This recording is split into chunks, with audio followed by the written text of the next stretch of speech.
Ditegaskan pula bahawa dalam Islam tidak ada perintah-perintah Allah yang menyusahkan atau memberati. Kan dalam dia kesinambungan kepada surah yang lepas, wa ma ja'ala 'alaikum fid dini min haraj, kan.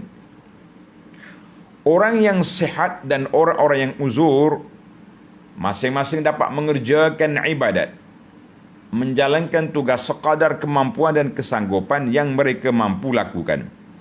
Ini dia panggil keindahan Islam, mahasinul Islam. Indahnya Islam dengan sebab apa? Dengan sebab adanya kelonggaran, rukhsah, keringanan di dalam syariat kita. Alhamdulillah.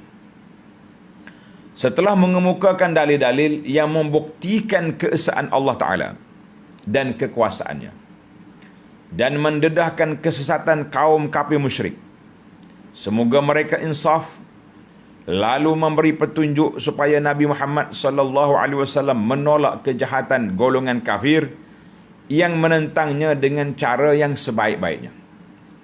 Bukan sahaja dengan bersabar dan memaafkan mereka, bahkan juga dengan berbuat baik kepada mereka, kerana Allah Ta'ala jualah yang akan membalas kejahatan mereka dengan seadil-adilnya. Surah Al-Mu'minun ini diakhiri dengan memerintahkan Nabi sallallahu alaihi wasallam dan umatnya supaya sentiasa memohon keampunan Allah Azza wa Jalla dan rahmatnya, semoga mereka selamat sentosa di dunia dan juga akhirat. Itu dia panggil intisari surah yang ada dalam tafsir pimpinan. Dan dalam tafsir yang saya baca ini, Al-Muharrar, ada beberapa poin yang juga disusun, senang untuk kita bincangkan. Dia panggil maqasidus surah. Objektif surah ini apa dia? Yang pertama, tahqiq al-wahdaniyah wa ibtalus syirk. Nak merealisasikan keesaan Allah Azza wa Jalla dan nak membatalkan segala bentuk syirik. Segala bentuk syirik. Mana ayat ini menekankan kepada keimanan kepada Allah Azza wa Jalla. Yang kedua, taqrirun nubuwah, menetapkan kenabian Nabi kita Muhammad sallallahu alaihi wasallam dan menolak sebarang bentuk hujah, penyelewengan, syubhat, keraguan yang ditimbul oleh golongan-golongan yang menentang Nabi sallallahu alaihi wasallam. Objektif yang ketiga, ad-dalalah ataupun ad-dilalatu ala akhlaqi ahli Islam. Surah ini juga mengajar kita tentang akhlak orang Islam. Ada beberapa akhlak yang kita kena belajar. Alhamdulillah. Baiklah para jemaah sekalian, adapun tajuk-tajuk yang dibincangkan dalam surah ini, dalam tafsir Al-Muharrar kata ada 10 tajuk, sebagaimana yang telah kita sebut sebahagiannya dalam intisari surah tadi. Tapi kita sebut secara orang panggil secara poin, kan? Senang untuk nak tanda. Yang pertama, Allah bayangkan, Allah sebut dalam ayat ini 7 sifat orang mukmin dan apa balasan yang disediakan oleh Allah Azza wa Jalla untuk mereka. Yang kedua, zikru atwari khalqil insan. Allah Ta'ala sebut peringkat kejadian manusia.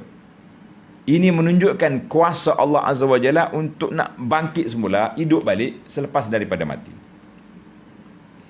Yang ketiga, bayanu ba'd mazahiri qudratillah, menjelaskan sebahagian daripada tanda-tanda yang zahir menunjukkan keagungan kekuasaan Allah Azza wa Jalla ke atas alam ini. Yang keempat, zikru janibin min qasasil ba'dil anbiya, menyebut beberapa cebis sedikit daripada kisah nabi-nabi dan juga sikap mereka terhadap penentang mereka, dan apakah akhir kesudahan pertembungan di antara nabi dengan penentangnya. Sudah tentulah wal aqibatu lil muttaqin. Al aqibah, mendapat kemenangan bagi orang yang bertakwa.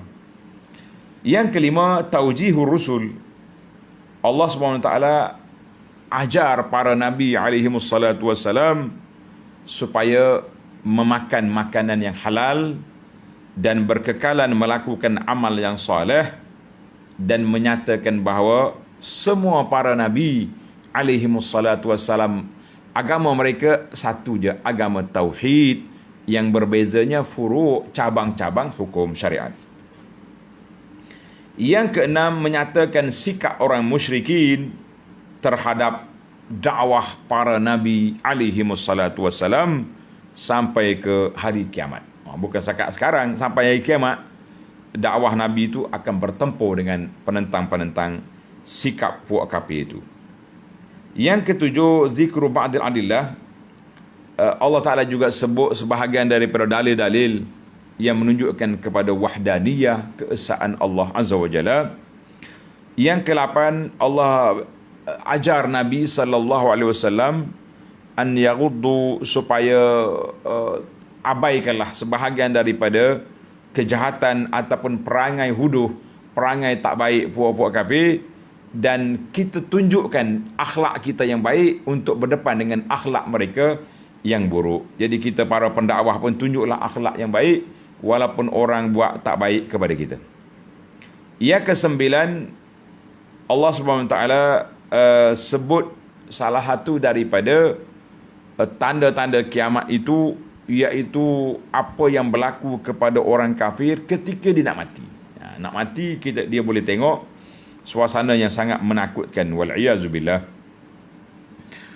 Kemudian diakhiri surah ini yang ke-10, khutimatis suratu, ditamatkan surah ini dengan arahan bimbingan pimpin Allah SWT mengarahkan Nabi SAW dan umatnya supaya banyak memohon keampunan dan rahmat serta maghfirah daripada Allah Azza wa Jalla.